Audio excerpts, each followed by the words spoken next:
Okay, so thank you very much, everybody. Good afternoon and good morning, wherever you are. So this is our first global webinar series under the Nile Talk Forum. If you remember, those of you who have participated in our Summer International Conference on Nile and GERD, one of the recommendations was to continue talking about the Nile and transboundary water management issues.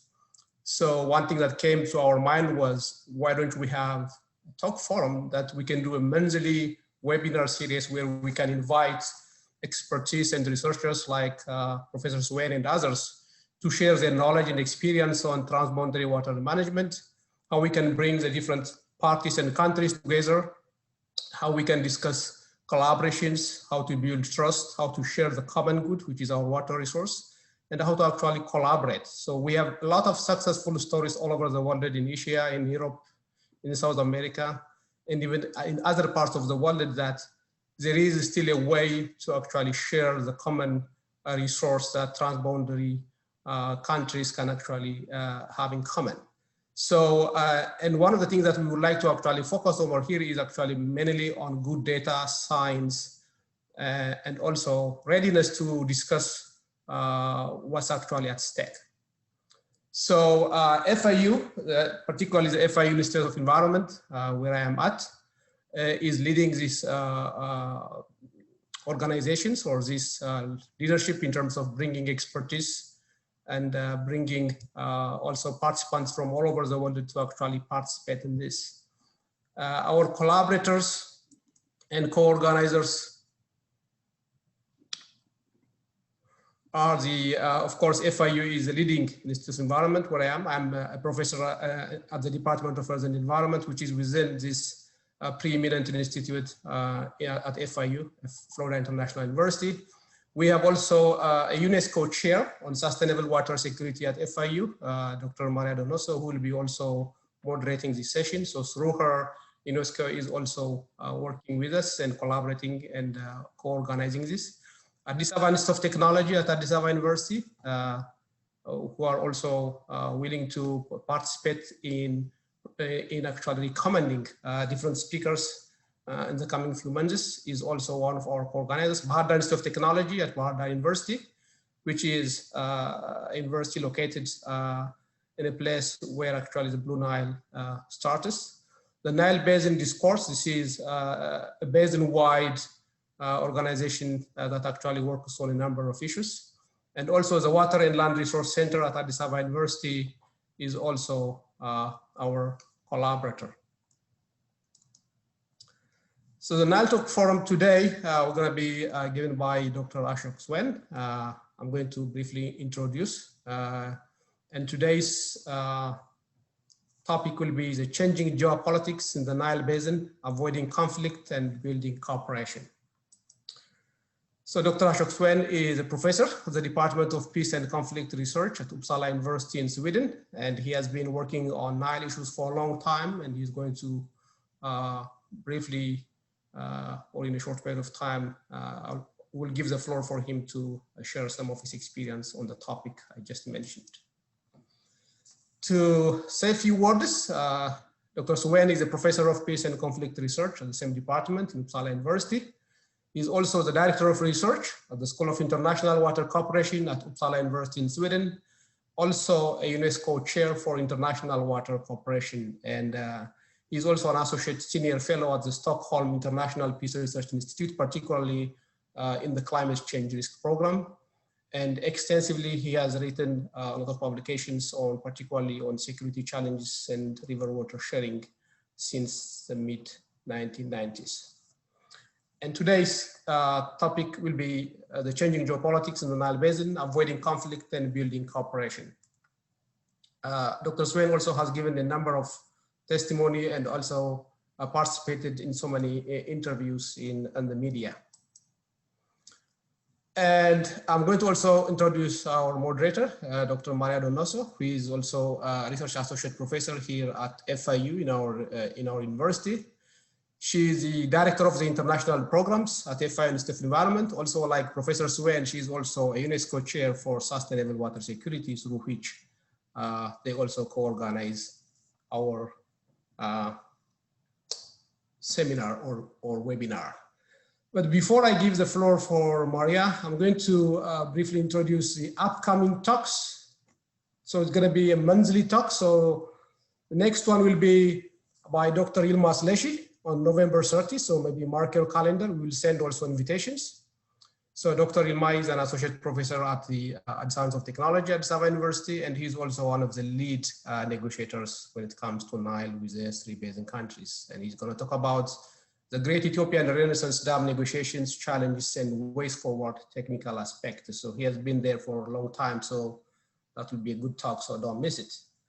In December, Mr. Michael Abebe, who is also Vice President for International Commission on Large Dams, will actually give a talk on dam safety management in Ethiopia. He has so many years of experience when it comes to dam analysis, dam safety.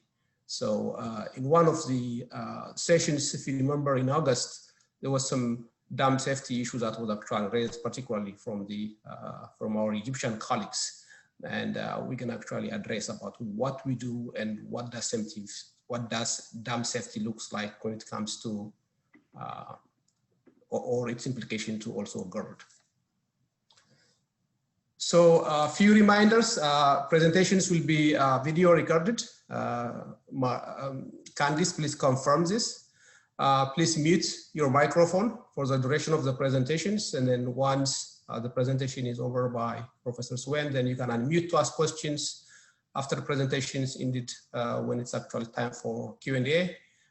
You can also send a chat to the moderator, to Maria, or me for questions or any comments. So with that, I'm going to leave the floor for Maria so that she can introduce Professor Swain. Thank you very much.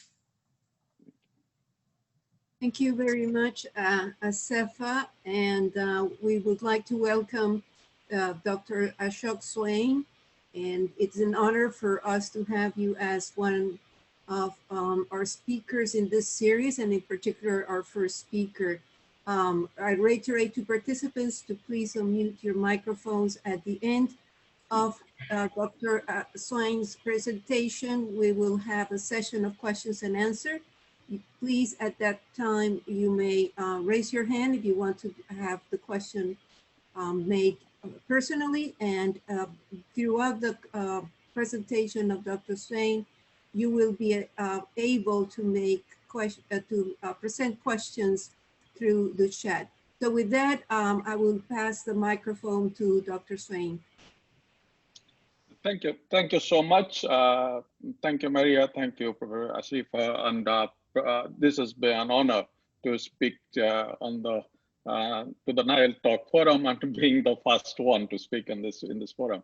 So, and my apology for being messed up with the time, but you know, this is a very difficult time, different time period we are in. So, and this webinar is something not exactly we used to do, but it looks like a very, very good thing to do nowadays because we are not traveling that much. And at least I can have 3 lectures in 2 days in different parts of the USA, sitting in my basement in Uppsala, Sweden. So that's the good part of it. But I think let me speak, and I will be frank, because I think there are a few things which I will tell probably will not be liked, or few things will be liked, and that's the part of our job. That's the part of our responsibility to try to tell as we see it as the situation is developing. And I think I will be happy to answer the questions or whatever the comments you have afterwards.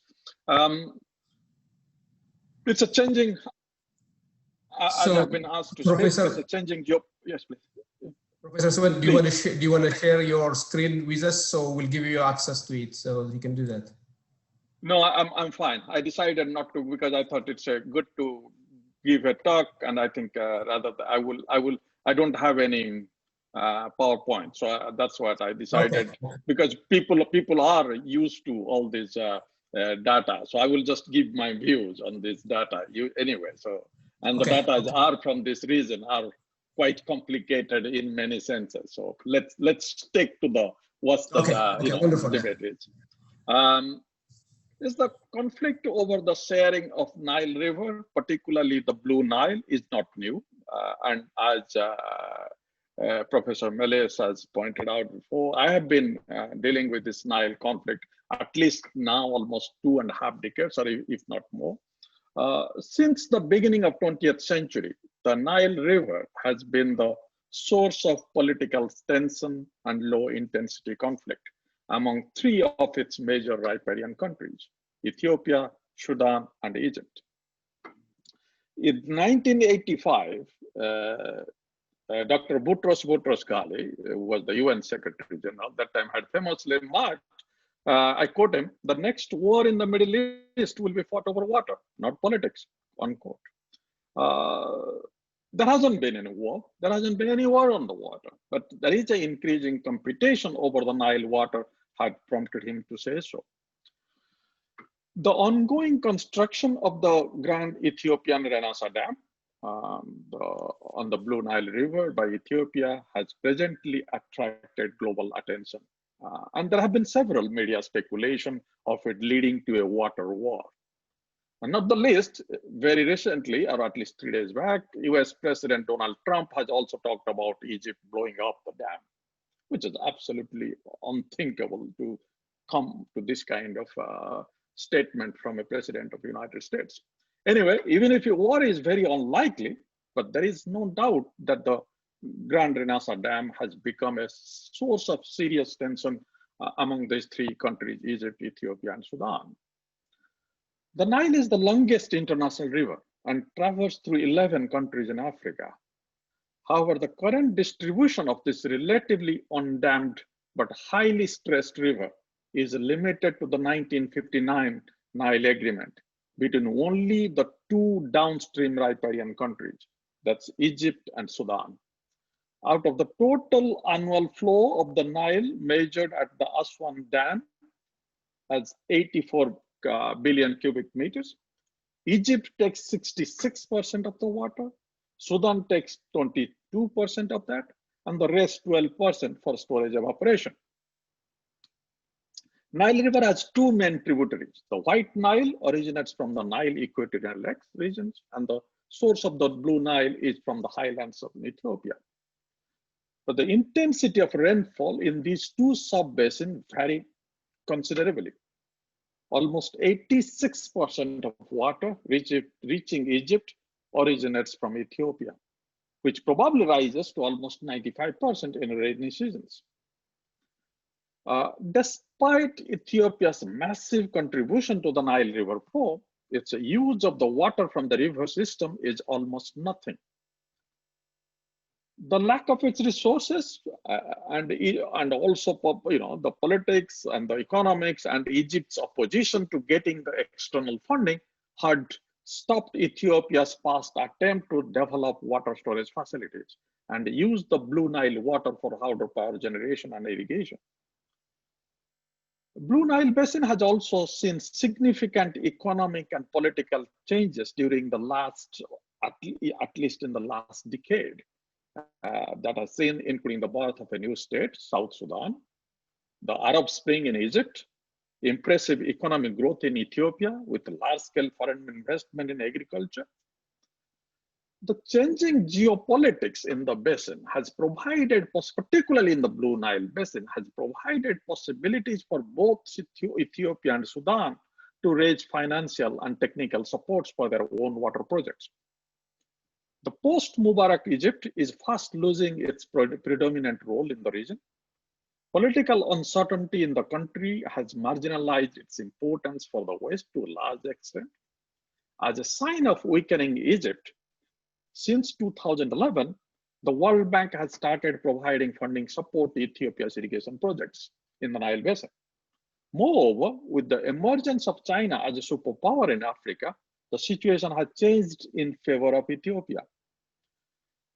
Ethiopia has already engaged several Chinese firms to develop its rich hydropower potential.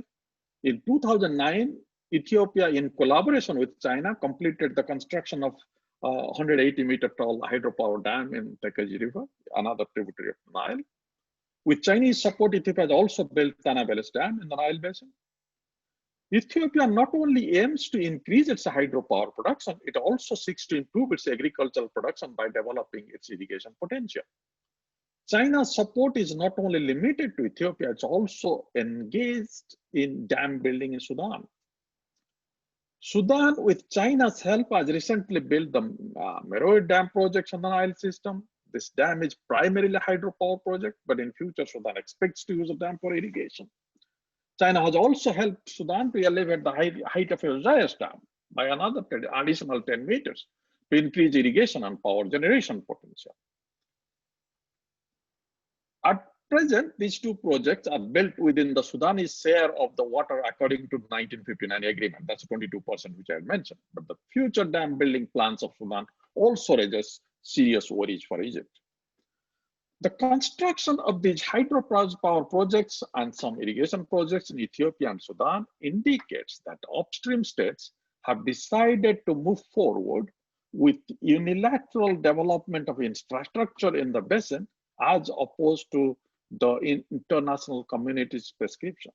For downstream Egypt, which is going through a serious internal political crisis or was going through, increased upstream unilateral development is alarming. With China's help, Ethiopia and Sudan have posed a serious challenge to Ethiopia's long-term hydro-hegemonic position in the basin. Unilateral upstream Nile water development outside the coordinated framework forms a real threat for an already politically volatile Egypt. Taking advantage of this changing environment, Ethiopia officially launched its first long-planned and its largest ever engineering project, the Grand Renassa Dam, in April 2011. This dam project, the blueprint I had seen in Addis in 1996, if I remember correctly. So it's been there a long time, but it started in 2011. This dam, with a budget of $4.8 billion, installed capacity of 6,450 megawatts, is situated about 15-kilometer distance from the Sudanese border. And the project will cause a reserve with a volume of more than 74 billion cubic meters. Ethiopia is short of water storage facilities. The demands of institutional and infrastructure investment is very high, and the investment ability used to be low. The increased investment in the multi-purpose water infrastructure could contribute to the long-term economic development and mitigate the adverse impacts of flood and drought in the country. However, the Grand Renassa Dam is primarily built for power generation, not for other purposes such as irrigation. Due to reluctance of the World Bank to support the project, Ethiopian government financing the project by selling bonds, raising money from internal sources and from the diaspora.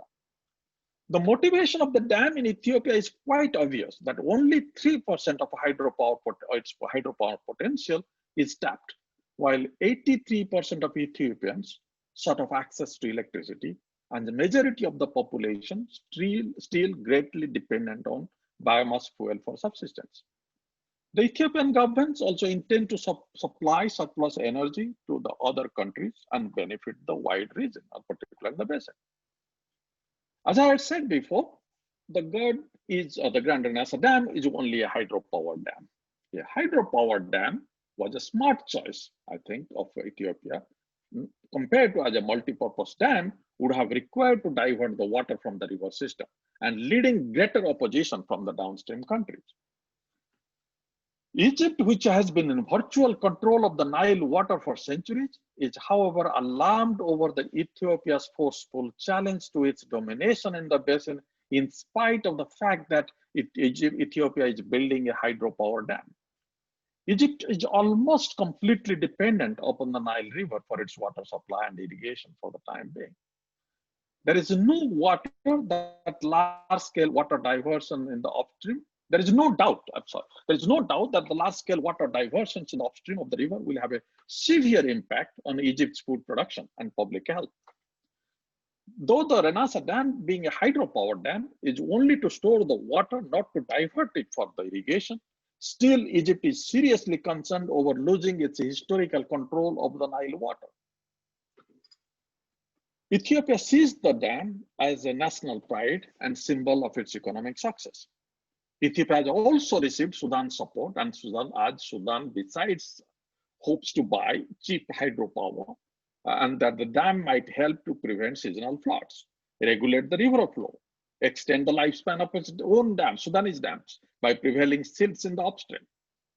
Recent high floods in Sudan also shows the importance of an upstream dam and its contribution to the flood control.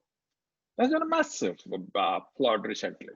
Keeping Sudan on the side of this dam, I think, has been a major achievement for Ethiopia since it started building this dam. However, it needs to maintain, to keep it that way, because the urge for unilateral cooperation of the dam raises Sudan's concern. And I think that's what Ethiopia needs to really remain careful. Several other white Nile riparian countries like Kenya, Rwanda, Tanzania, and Uganda also support Ethiopia's right to build the dam, as they don't want,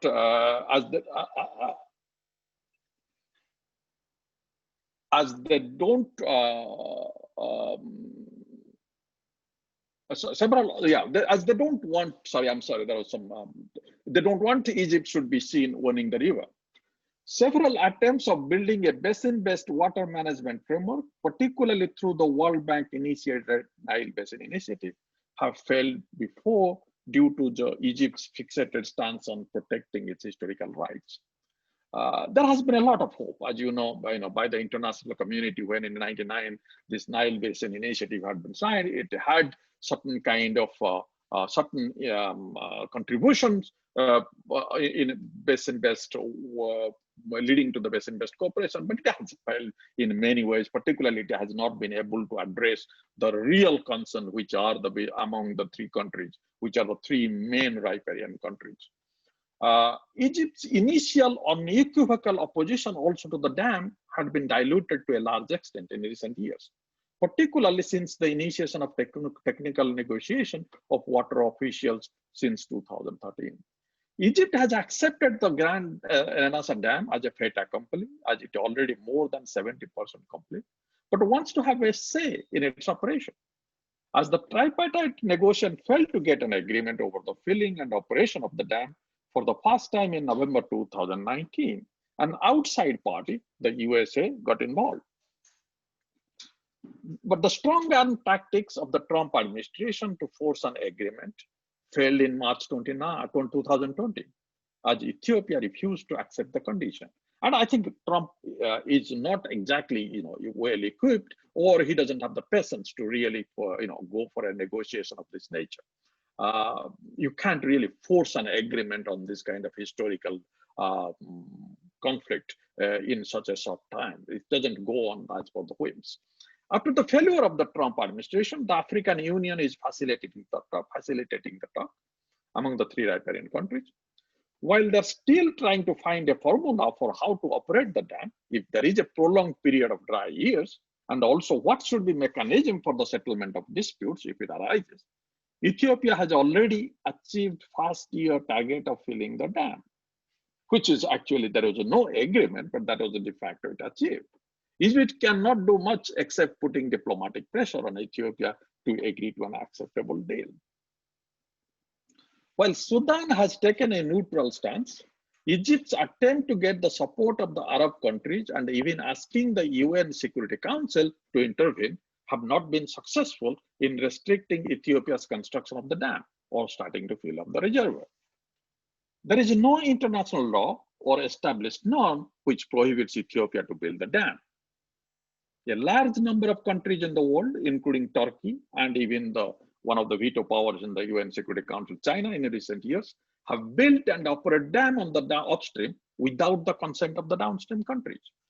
The UN Convention on the Law of the Non-Navigational Uses of International Watercourses, though obligates riparian countries not to cause significant harm on others, it also permits riparian countries for equitable and reasonable utilization and participation in the water resources.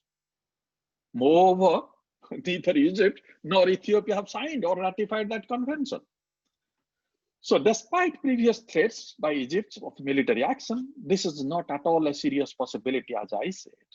No country has fought war over water resource till date. There is no reason why this case will be different. Egypt is not only occupied in Libya's civil war, but it also doesn't have overwhelming military superiority vis-a-vis Ethiopia to achieve its objective by waging a war. Even if Egypt still opts for a war, it will not be that easy, as it doesn't have a contiguous border with Ethiopia, so it needs Sudan to join the war. If Egypt just decides to bomb the dam, and if it succeeds, that might not destroy the dam, as it is still under construction, and a massive structure and new dams has not, and there is no water in its reservoir to push it down. So this is not going to be very, and also, there will be an Ethiopian counterattack. So this is the kind of the Trump boasting about the blowing up the dam will not be practically possible even. However, the attempt will make Egyptian dams, if it goes for that kind of things, also will make Egyptian dams and water projects as legitimate targets of Ethiopian forces, which will be hugely costly for Egypt. So I think I don't see that's why the war is not an option, or a military attack is not an option, in spite of all this media, whatever it wants to say or whatever the Trump wants to say. Ethiopia also has the larger support among other Eastern African countries of the Nile Basin, as I have described it before, as they all would like to develop the Nile water resources for hydropower generation and irrigation. And they don't all want to be restricted by Egypt's historical rights. So moreover, due to the Renassa Dam generated urgency, I think, that to reach a negotiated agreements among the Blue Nile riparian countries, that is what paving the way for a basin-based cooperation among all the Nile riparian countries. Because the rivalry between Egypt and Ethiopia have blocked the process until now, but the Grand Renassa Dam is forcing them to work together. They are negotiating, they have been sitting down negotiations for months, years now. So I think this is somehow the dam has, what we say, it used to divide them before, but I think the dam has brought these two countries together, at least to the negotiation table. If Ethiopia, Sudan, and Egypt come and work together, if there is a prolonged period of doubt, there will be no disaster for the downstream, as we have the new research shows. So they need to come together. They need to work together. As we have also seen in the Parana River in South America, the large hydropower Itaipu Dam came into being by Brazil and Paraguay. That came into by cooperation with Argentina. It used to be a big crisis, if you remember, in the 1970s, but it's working well. A large part of the Nile Basin is considered as one of the poorest regions of the world. Water scarcity is a major challenge for this already closed basin. They used to say there is nothing flows in the Nile Basin except Nile. So I think this has been almost a very closed basin. So I think there is a need for the regional cooperation or basin-wise cooperation. The challenge is further exacerbated by the climate variability in the basin. The immediate national interest of the riparian countries are taking priority over the basin-based strategy. So Nile River offers a limited amount of water for the large number of people living within the basin countries for today. Increasing population and economic pressure in these countries are mounting faster than the river's capacity to support. Political leaders, policy analysts, researchers, anyone you see, consistently argue that cooperation on development and management of the Nile River resources can yield major benefits from the river on food and energy production, and will foster many other benefits for the development and well-being of the basin population. The Grand Renassa Dam project has a huge potential to be not only a massive source of hydropower production for energy-starved, underdeveloped Ethiopia, but it will also help to facilitate economic integration in the region and in the basin. There is no doubt that the Grand Renassa Dam has led to some serious tension in the region, but at the same time, it has also helped to break the centuries-old stalemate of Egyptian domination in the basin. An agreement over the filling and operation of the dam among Ethiopia, Egypt, and Sudan will build a strong foundation for the future transboundary water cooperation in the basin. The three riparian countries will have to adopt a comprehensive strategy, and they have to do it soon, to push for mutual benefit sharing, resulting in regional integration. This strategy can include the storage of water and the use of hydropower for groundwater exploitation in Ethiopian highlands. Sudan's land resources can be developed for irrigated agriculture. Finally, Egypt can also provide financial and technical resources and being part of this kind of, basin-based or sub-basin-based structure, while having a key role in the management of the upstream of hydropower project. The international community can provide help by assisting Egypt with a new technology in order to make the desalination process economically viable. To a large extent, this could even reduce Egyptian insecurity over water availability. But for that, active and healthy cooperation among these three major riparian countries of the Nile River will only ensure improvement of institutional capabilities and basin-based organization and prevent future conflict. So what I see is that there is a lot of talk, a lot of discussions going on now, that there is this kind of media speculation of a war, but I think it is going to soon develop into an agreement, even if not a long-term agreement, at least initially in a short-term basis. But this is where the few things has happened. This has broken the stalemate, which has been going on forever. This has been able to bring the parties to a negotiating table, which they are learning to talk to each other. They're trying to find ways to discuss, ways to manage things. And once they find a formula how to share this, and you don't build a $5 billion dam to go to a war. You build a $5 billion dam for the development, for peace, for the cooperation, for regional integration.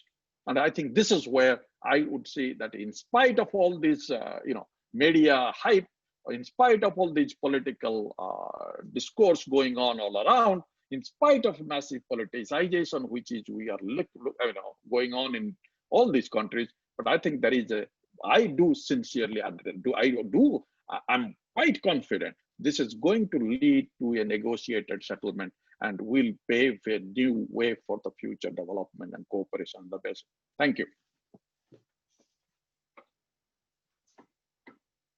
Thank you very much, Professor Swain, for your presentation. The floor is now open for questions from the audience. If you would like to ask a question, please raise your hand, or you can also write a question in the chat group. So the floor is open. Yes, there is a question by Mohammed Salah Hussein. Could you please ask your question? Unmute your microphone, please. Yes, hello. Yes, we can hear you. Yeah. Good morning, everybody. So I am Mohammed Hussein, and I'm assistant professor at the Royal Military College of Canada in nuclear science and engineering. So thank you for this great session and this talk about the Nile River and Grand Cuban Dam.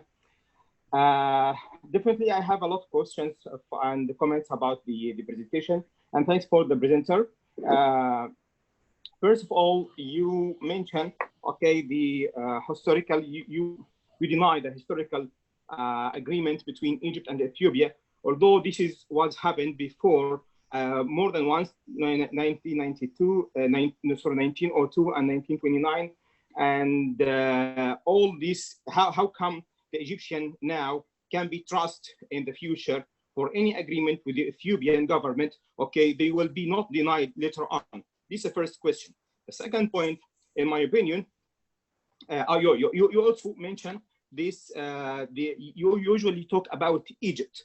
Definitely, we have to redefine this point, because who is Egypt, and who is signing the agreement of the 2015 with you, Since you are already mentioned the Arab Spring and the Egyptian regime now dealing with the civil war in Libya, I would like to ensure that and commit and put this, with shed light on it.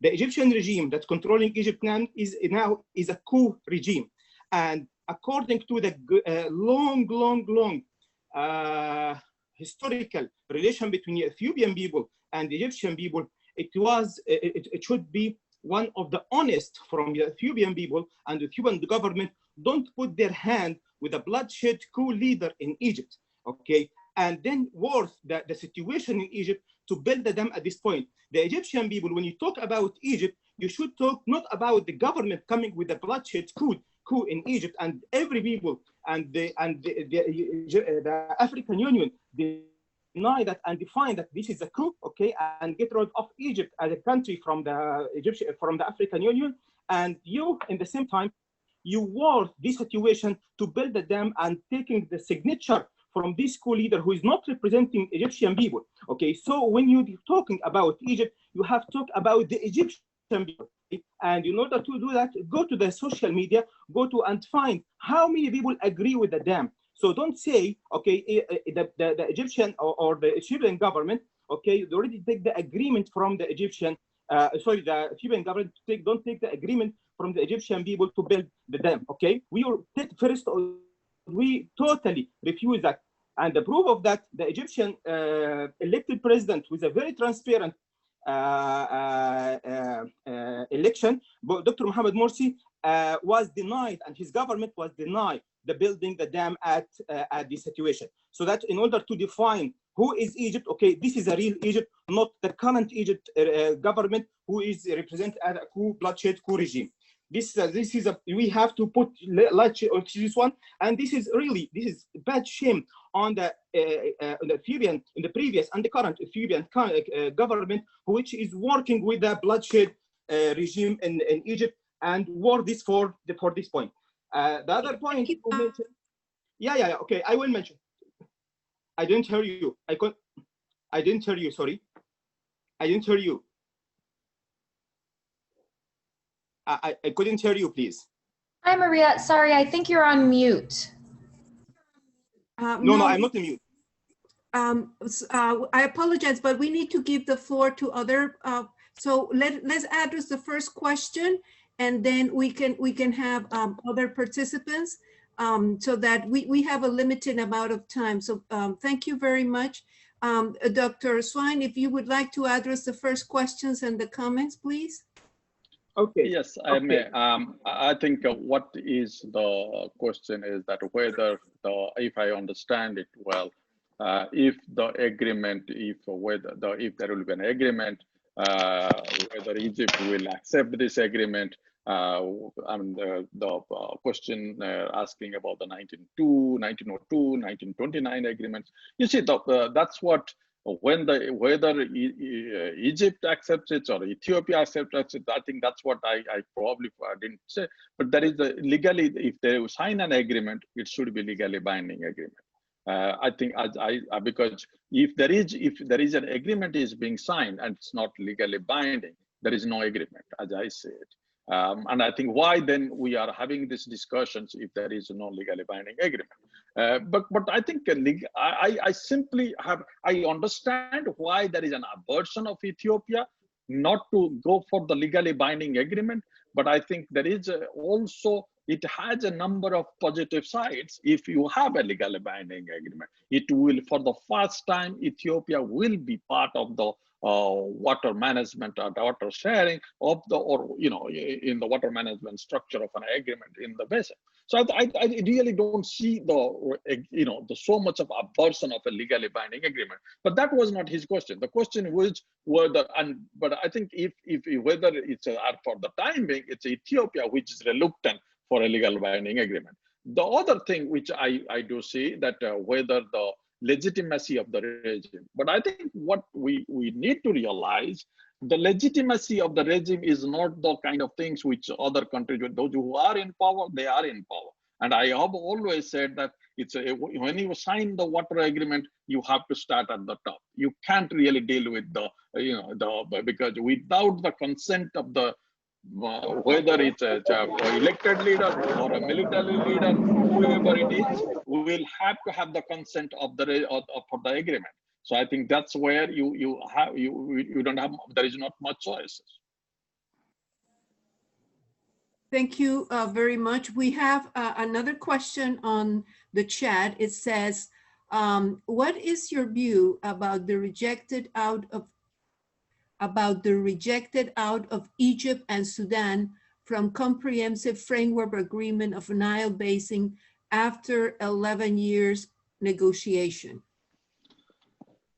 Yes, I think this is what the challenge has been because of the security, the comprehensive agreement, which would have led to the formation of Nile Basin Commission.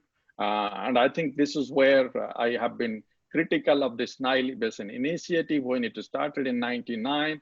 I realized this is going to be a problem because unless you, as I call it, actually that time I used to say this is a too little broth, too many cooks. So the problem is that you bring out all these countries, particularly White Nile Basin and Blue Nile Basins, that do have different priorities, and you need to start with the addressing the issues at the Blue Nile. Then you need to move together for a larger basin-based cooperation.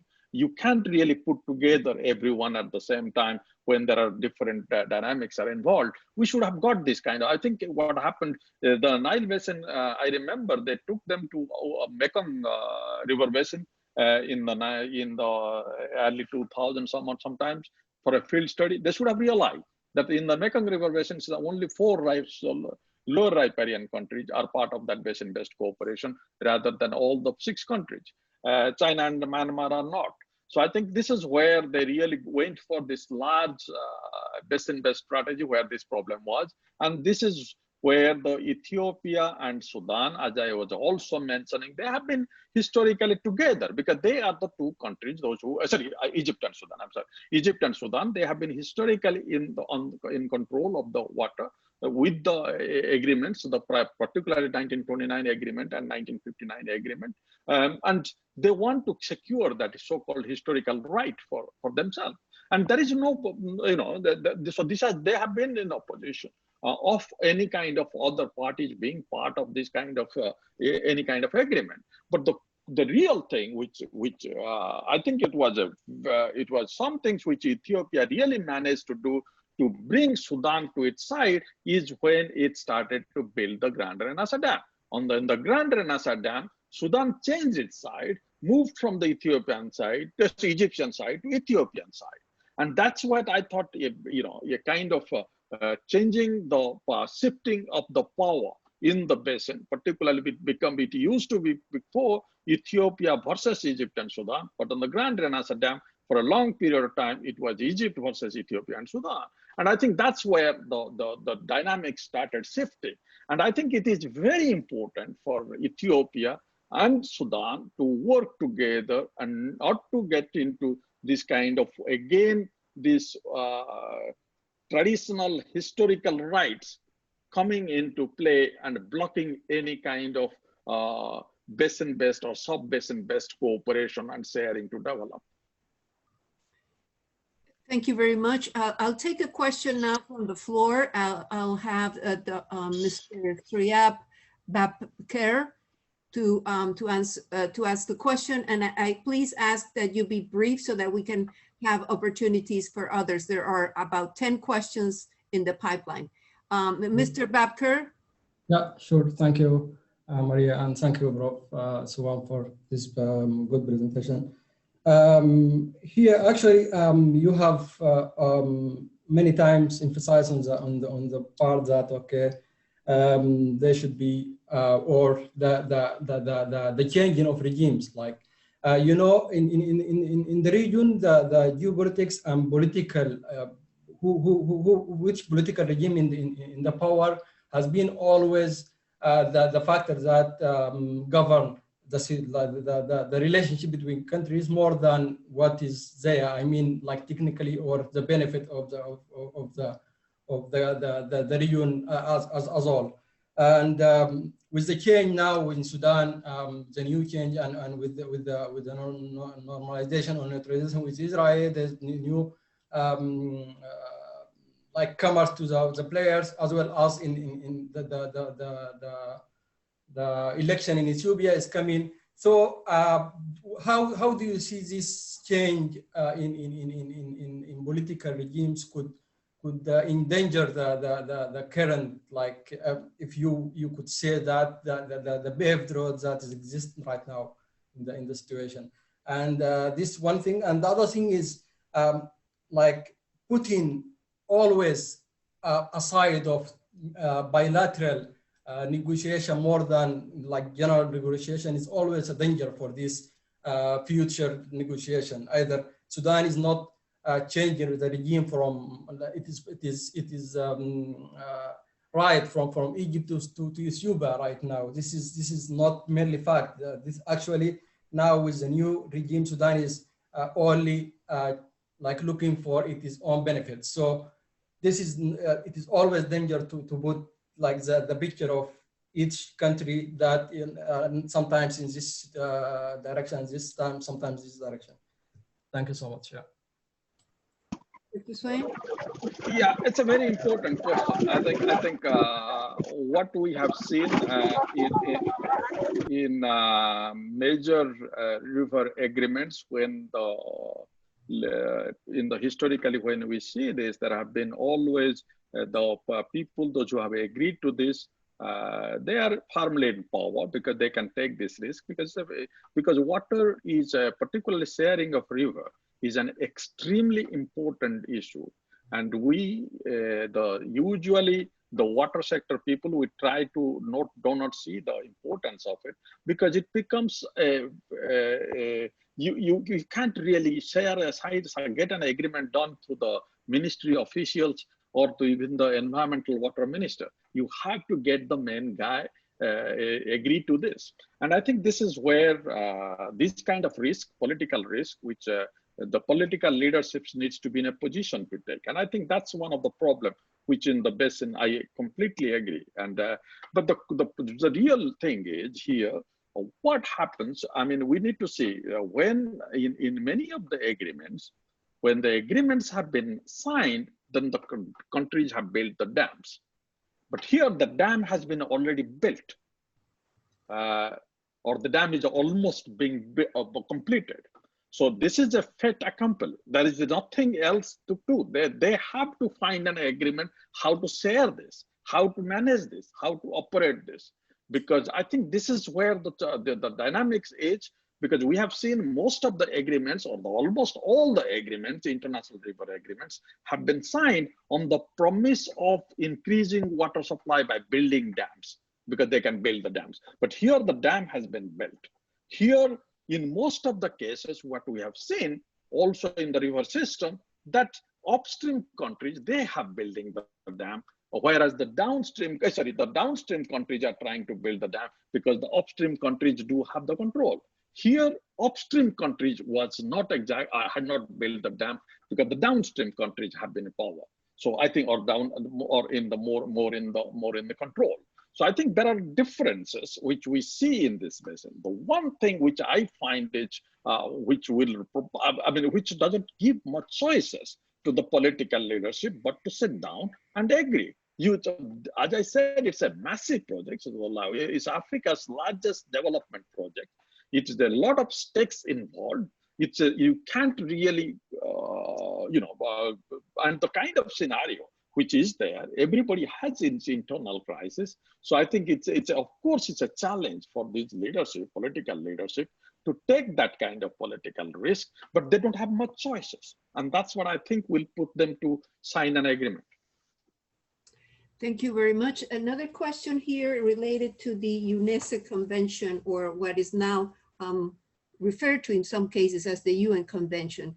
The UN Economic Commission to Europe Convention is really designed and structured for Europe, but it is now being asked to be signed by, or to be endorsed by other countries without changing its original charter.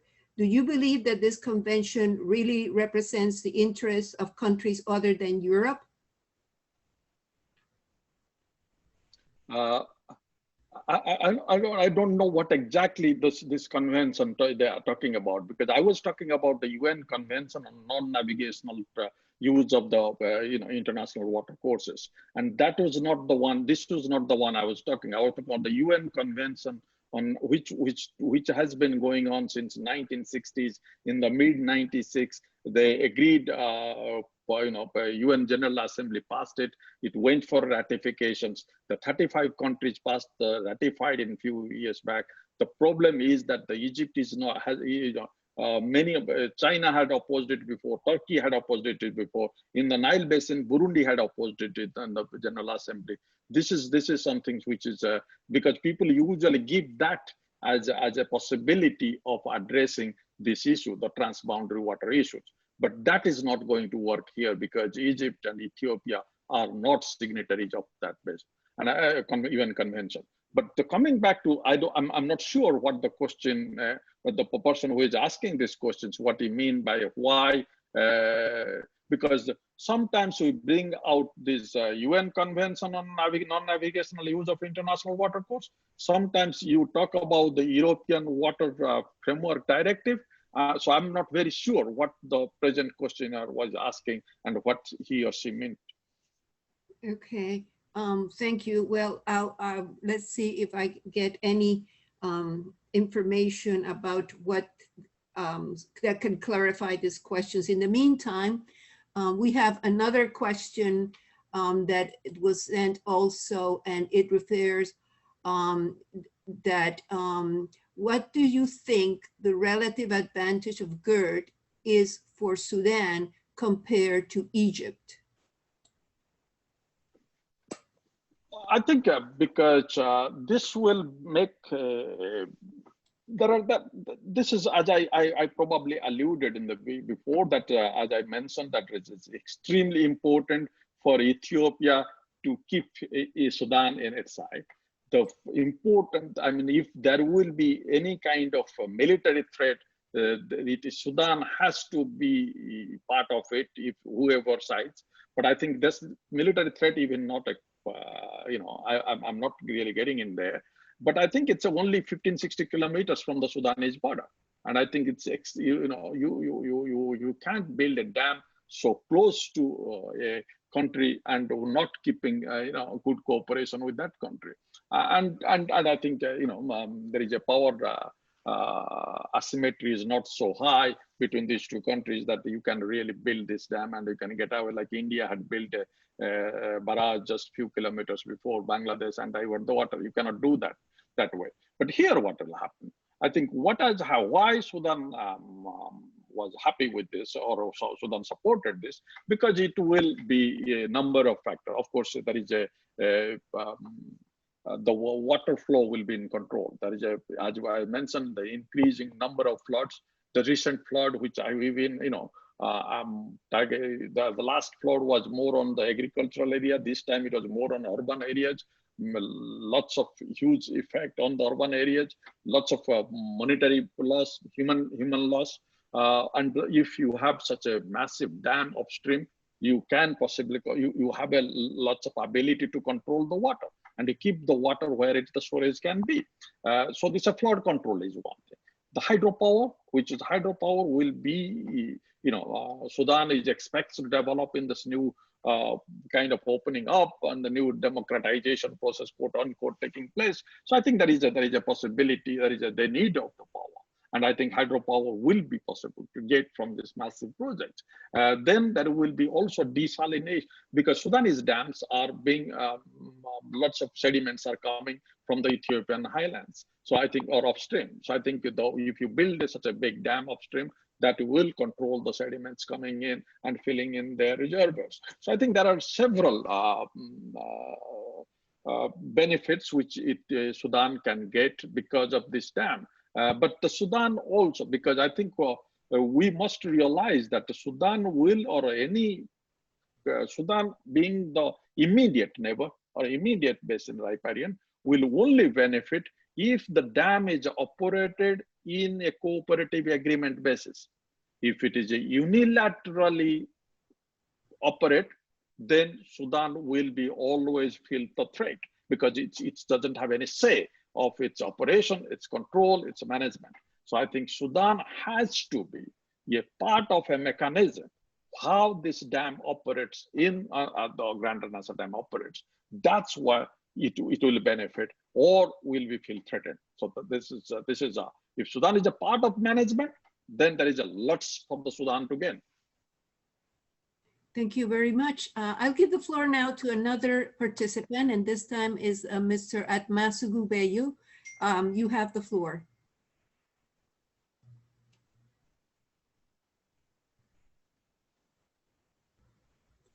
Mr. Gubeyu, please unmute.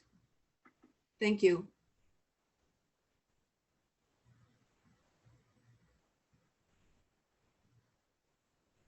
Hello, last opportunity, Mr. Atmasu Gubeyu, you have the floor. Okay, well, I think he needs to unmute probably. Well, he's on mute, but we cannot hear him. Maybe his microphone is low. Okay.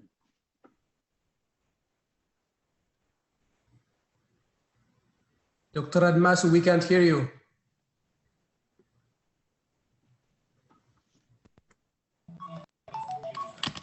Yeah, I think now it will work.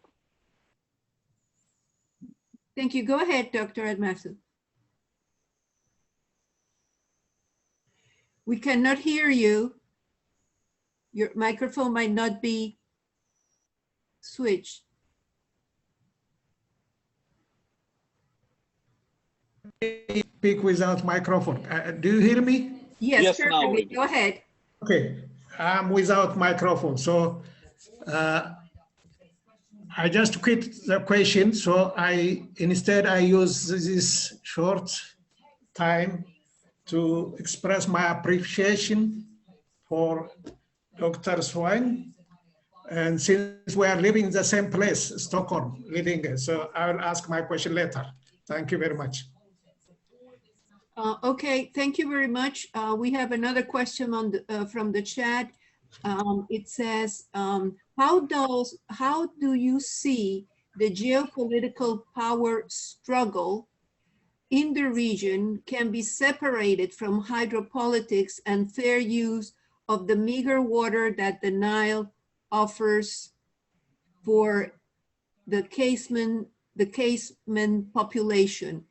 It is my fear that politics and external interest group are adding to the complexity. Oh yes, I mean the external groups or external interests have been from the, it's not new. It has been going on. I mean, you know, if you go back to the history, there have been the colonial powers, there have been the, they have messed up, as we all know. Then also the way there was sometimes Russians were the Egyptian side, Americans were the Ethiopian side, vice versa. It has gone on. There has been also previous administration. We have seen Israelis also interested in Ethiopian side, while Israel is also interested in Egyptian side. So these are all going on. And now China and the US, that kind of work going on. So I think they are always there. The thing is, and all the regions are, I think, I mean, it's in the 21st century, it is unbelievable, or it will be unlikely that there will be no geostrategic interest here. But I think we need to see that how to manage it. The thing is, there has been, the Ethiopia had managed to change its power dynamics quite significantly in recent years in the geostrategic, geopolitical sense. But I think there has been now a certain kind of open politics which has developed, and I think there will be a possibility. You know, there has been the way the American politics is now. Most likely, it is going to take a change. You are there. I can just guess this from Europe, but I think if there is a change in the region, there will be certain certainty will come in.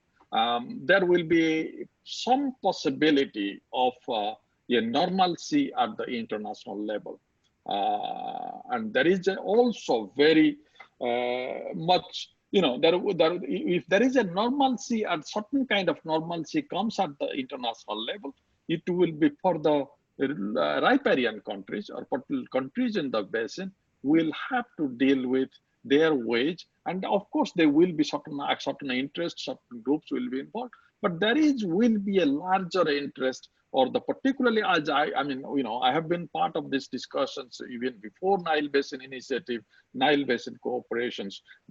Everyone wants certain kind of cooperation, at least the European side, and there has been American and a Canadian side, and the World Bank side as well. So I think it's just to find the right formula and to make use of when there is certain kind of normalcy comes at the top level in the global politics. And probably it's not too far. Okay, thank you very much. Another question from the chat. Egypt has been developing some water-consuming projects unilaterally, such as the construction of a freshwater canal passing under the Suez Canal and out into the northern Sinai Peninsula, the Tochka project, among others, using Nile water. What is your opinion in line with relevant international laws, quote, ensuring a reasonable and equitable utilization by all the riparian states of the Nile, unquote? Yeah, I think what has happened that Egypt has been, of course, Egypt has been using most of the Nile water and in the condition that it is needed for its food security. But if you look at it, Egypt, in spite of all these kind of massive irrigated use of the Nile water, still imports 50% of its grain requirement. So Egypt is quite heavily dependent also getting the importing grains, but that hasn't really stopped Egypt starting new projects and starting the new projects, irrigation projects in the middle of the desert, trying all kinds of new schemes, trying to, as the questioner was mentioning, bringing to Israel to some extent into the picture, also to get the new irrigated area in the middle of the desert. But this is where I think the idea is that to show that it has the historical right over the water use. Of course, there have been issues. I mean, there have been ways that you can groundwater use. Egypt can do, but groundwater. I mean, if Egypt uses groundwater, it will have certain repercussions. It will have the sea level water intrusion and all these things. But I think that Egypt needs to come back to that. It also needs to do a certain kind of very open study of what are the possible opportunities are there, how the water desalination process can be done, how the other countries can really can chip in, and what are the best way of how to manage the water. I think Egypt has not been, and Egypt will be the first one to agree itself, if not officially, that they are not really managing the water sustainably. They are not really using the water the way they should be. Best possible use of the water should be. But the question, if that is what the thing, that it will be historically used, because if you have been using this much of water historically, it will give you an advantage in international law. But I think they also need to realize there is this is Article 7 of not causing significant harm to the historical use. Article 5, which clearly says that you need to have the equitable use of the water. So if you Article 5 and Article 7 will come, we call it, this kind of, probably lawyers will argue over it, which one will get precedence or not. But I think there is an Article 5, always this equitable use will get priority over the historical use. And I think this is where the idea of that if we can use as much as water and we can come up with a strong argument that it's been historical use and it will cause significant harm to us. And I think if the situation goes to the court, it doesn't really make very big deal about this. So I think I'm not so sure, but I think it's very important that Egypt and all the countries in the basin should go back to this, how they can do the best possible use of the water. Even the Grand Renaissance Dam, we did a study long time back, some years back, 5 years back, 6 years back, that when you are building this dam, you are talking about generating hydropower, which would be environmentally, ecologically conducive energy productions, there is a country must have done the environmental impact assessment well, but that hasn't been done. There are people those who will be affected, the environment will be affected. It's very important. All these countries need to get their environmental assessment in order. That haven't done even in the Grand Renassa Dam, I must say. Thank you very much. I now will give the floor to one of the participants, Mr. Rehab Abdefsalasen. Okay, thank you. Hello, Dr. Ashok. Happy to see you. Well, I'm very much interested in the learning lesson that we can get from this very long negotiation between the three countries. Why things went wrong? Is it a lack of trust? Is it a lack of using technical opinions and more of political opinions? What is it? What's wrong with this negotiation? And the other question is, why aren't we witnessing the same big conflict in the case of countries like Iraq and Turkey, where the river is been like going through almost the same situation? Thank you. Oh yeah, let me two very important questions here. But let me start with the Iraq and Turkey. I think there is a conflict. Iraq and Syria, which are the lower riparian countries in the Euphrates-Tigris River, they have been having serious issues for a long time since Turkey built the dam and they have the Eastern Anatolia project.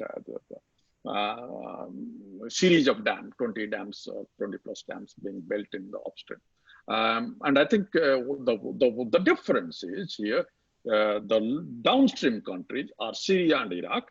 They have been suffering or going through a serious political military crisis for a long period of time, where Turkey is a very powerful country upstream. Turkey has built these dams. Turkey is in the control of that region. So I think there is Turkey has also built the dam, like Ethiopia has built the dam. Turkey has also built the dam for getting its own resources. But the one thing is Turkey is upstream, Turkey is a powerful country, and Turkey is building the dam, while the downstream countries for a long period of time are going through this kind of crisis. And I think that, but gradually, if you see that particularly between Iraq and Turkey, the problem has come up again over the use of the, the kind of challenges, which is because Iraq has started stabilizing a bit and this kind of crisis is coming up. But we will not see this kind of issue, or not to this extent, because the dynamics of the power relationship, both in the hydropower or hydrological location, as well as the way the power dynamics works and the conditions of political, military, security conditions are in the basin. Coming to this, what we can learn from this, I think why it hasn't been successful, but I think the water agreements, I must say that has never been an easy work. This continues, goes on. I think we are expecting a kind of miracle that somebody will come with a magic wand, and Trump would have come with a magic wand and get an agreement in a month or two. That is impossible. This conflict, this basin is going through this kind of lack of trust, of all these kind of historical baggage, whatever the kind of crisis for centuries. You need to have the patience. You need to have certain kind of ways on how to really work through. There is a lack of trust. There is absolutely, I agree with you, there is an absolute lack of trust. There are also political instability in the region. The political leaders do not have the kind of control over the scenario to take certain kind of risk. So they're using the water for their own political benefit, while getting out of it to try to see the water, how they can really make the water beneficial for the basin, beneficial for the region, beneficial for the people, rather than only looking at their own interest. And I think that's where we are facing problem. But at the same time, I think, as I say it, It's a by, as I mentioned also, there's a by sitting down, we were sitting together, by being possible to come to this negotiation table weeks after weeks. Yesterday they started coming back after a week. Then they are talking, they are negotiating, they are discussing, they have agreed to certain things. This was not before. This was going on. Everybody was just giving a kind of statement in different parts of the world. Nobody was talking to each other. But this process of starting, the process of talking to each other, the process of meeting, the process of inevitability of a new water user on the scene, and I think that has led to certain kind of way. I think in spite of all this, as you are right, and I completely agree with you, there is a lack of trust, there is a lack of political certainty, political stability in the region. But I think but I think we also should remain hopeful that something will come up. If not a long-term agreement, but at least some short-term agreements will come up, and that will finally lead to a long-term agreement. But I'm still hopeful, and I think everybody should be hopeful, because this is not some kind of conflict which will. And this is a matter of water. This is, people are not fighting over anything, any mundane thing. This is extremely important for the development, for the life of the people. So I think it will take time, but I still think that it will be possible. Another question from the chat. Do you think, and to what extent can the Trump administration influence the construction of the GERD? I think Trump has become what you call it, a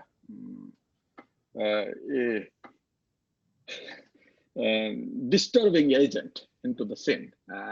He came up, I mean, because he was a bit forceful, of course, then Ethiopia agreed to a third-party negotiation. But as I said, that was a very important thing, that development took place. But he could have given to this to their State Department to negotiate rather than the Treasury. They could have really able to bring World Bank a bit more forcefully into the scene. And he should have patience for the negotiation rather than politicizing it, playing the Arab versus Black American card in the US. And I think you could see that there are lots of this kind of, it become the politically also, you got divided in this way. And to make these kind of statements that,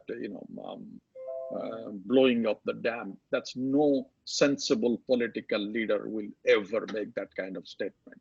And I think this is where I find it, he has been,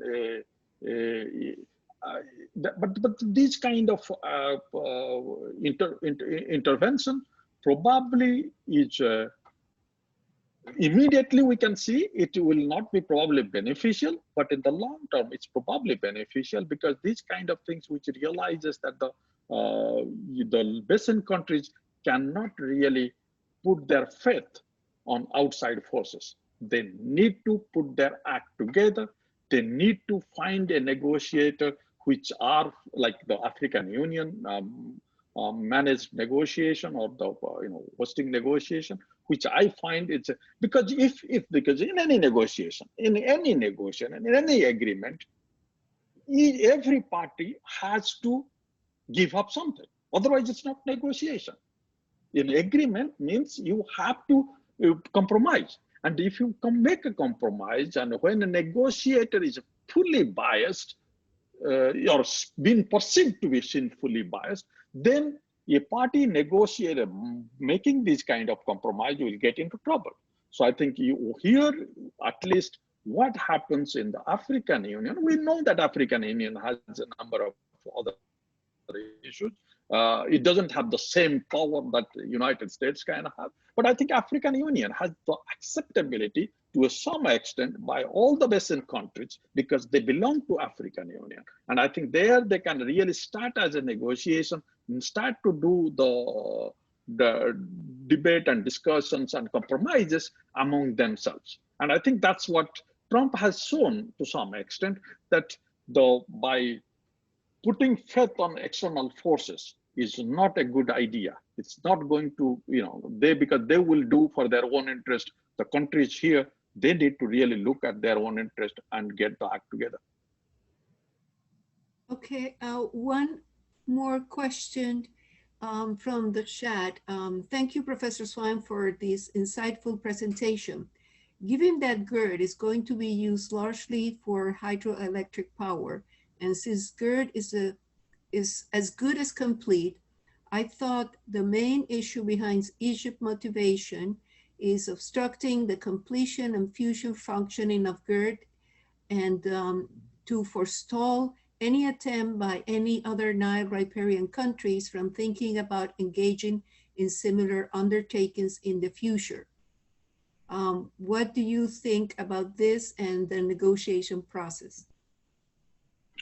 I think, thank you. But I think we have discussed it. Of course, Egypt has been the dominant force, been the primary user of the Nile water for thousands of years. That's no doubt about that. Egypt has always tried to keep that control, and which is natural, because when the countries you do have that kind of already you are used to, you have a possibility to, and it has been done. But I think what has happened now, for some time, Egypt has realized that it can the business as usual approach will not work. They were quite late, little bit, while getting up to this kind of things which is coming up, like the dam. I mean, they were thinking, oh, it will just evaporate or just slipping over it, but they realized that the dam is a reality now. And I think and on that, so there is a negotiations they are doing, and the negotiation is going on. In a sense, of course, they do. They would have liked any country. It's not Egypt. Any country would have liked that its water, which is extremely important for its own economy, for its own use, needs to be not obstructed, not to be under another person's control, another country's control. That's very natural. But it's also at the same time that it has been, Egypt has been now realizing that it's not anymore, it is their control. They have to do something. And they have to do something. Of course, you can see this kind of talk, this kind of social media, all kinds of blusters goes on sometimes. But I think at the leadership level, there has been a acceptance. There has been a willingness. Of course, there has been, this going to the UN Security Council, which I think is an absolutely damn, there is no way UN Security Council can do anything in this matter. But I think what has happened in this case, that there is a willingness. The country is coming to a negotiation table. The Egypt is negotiate. Of course, it wants to protect its own historical interest, but it is on the negotiation table. So I think we need to realize that because unless you reach an agreement, if you have to see the other side's views. So I think this is why it is important that all the parties are on the negotiation table, which is a very good sign, and which I don't think we should be getting into this, that each and every country is going to look for their own interest. But once you are in negotiations, once you are going to you have to make compromises, and that's what is going to take place. Okay, one question. What do you mean by depoliticizing, and how do you see what is happening? Egyptian foreign policy makers promote that the Nile issue is a national security issue. Please, what can you comment on this? Water is very easy to politicize. Water is very easy to securitize, particularly in a region or in a country in the basin, like Nile Basin or Eastern Nile or the Blue Nile Basin.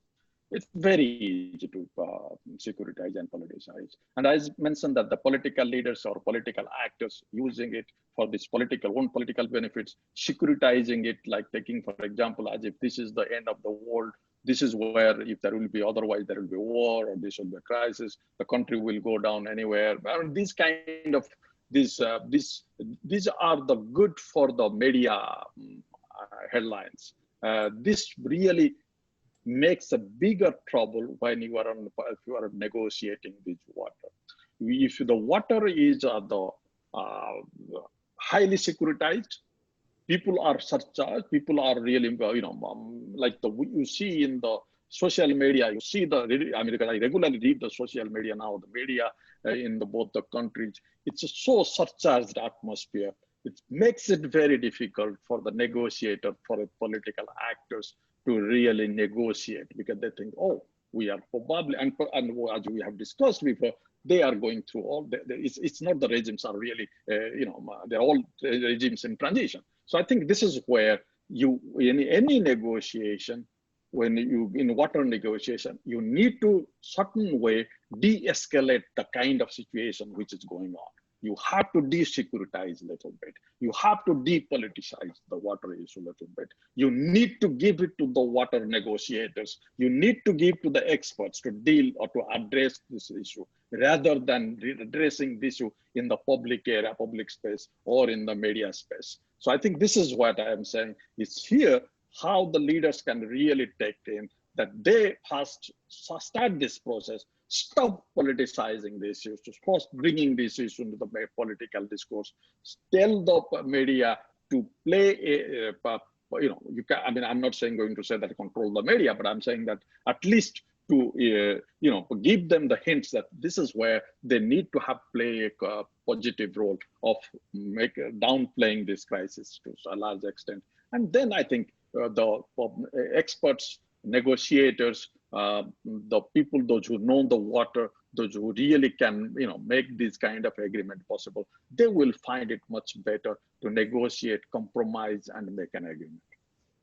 Okay, and one question: do you think that the possibility of a bilateral agreement between Sudan and Ethiopia? Your thoughts? I think it's not impossible, but it's an idea. But I think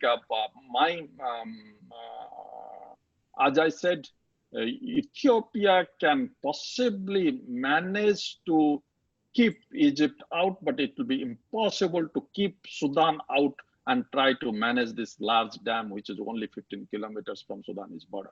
So Sudan has to be with the Ethiopian side if there is the future operation of the dam is going to take place in some sort of. But I would certainly suggest, I would certainly prefer the three countries need to come together, get the act together, try to see how they can sign the agreement, rather than playing this 2 versus 1 game, which has been going on for a long period of time. Yes, if it is almost the 3 team is almost impossible, I think Ethiopia should go for 2-1, but I think that will be the last resort. But I think I would suggest that this is the most important thing. Is I'm really hopeful that these 3 countries can come together and get the agreement. Well, thank you very much, Dr. Swain, and unfortunately, to the rest of the participants that have provided us with questions, we are now in the final stage of our event, and we have your questions. We will provide these questions to Dr. Swain, and we might be able to post some response to it at a later time. But at this point, I would like to thank Dr. Ashok Swain for his extraordinary presentation. It was illustrating for all of us, and we hope to have you at some other time with us at the Nile Talk Forum. And with this, on behalf of the UNESCO Chair on Sustainable Water Security at the Institute of the Environment, I appreciate the opportunity for being the moderator in this event, and I will pass the microphone to my colleague, Asefa Melese, for some final words. Thank you very much to all participants, especially to our speaker. Thank you. Thank you very much, Maria, for the excellent moderation, and of course to Professor Swain, who has been here, a little bit mixed up with the time, but coming at the last minute and give us a very elaborative talk and leading the discussion. I know there are still questions and hands raised and still questions on the chat, but for the sake of time, we can't continue. We have to stop somewhere over here. But make sure that you register for the next seminar, which will be in next month, and then we have a monthly event. So we will try to bring different topics which will be interesting to most of you. And I would like to thank all of you, and I would like to thank also Candice and her team, and also the FIU media team for leading and organizing this Zoom webinar. Hopefully we will see you in the next seminar, which will be led by Dr. Ilma Salashi on the course of negotiations and what needs to be done. And also he will share us some of his insights from the experience that he has been getting over the course of being member of the technical team as well as the negotiation team on the Ethiopian side. Thank you very much again. And we have recorded this presentation, and with the permission of Dr. Swain, hopefully we will post it on our website, and everybody can actually get it. Thank you very much again. Thanks a lot.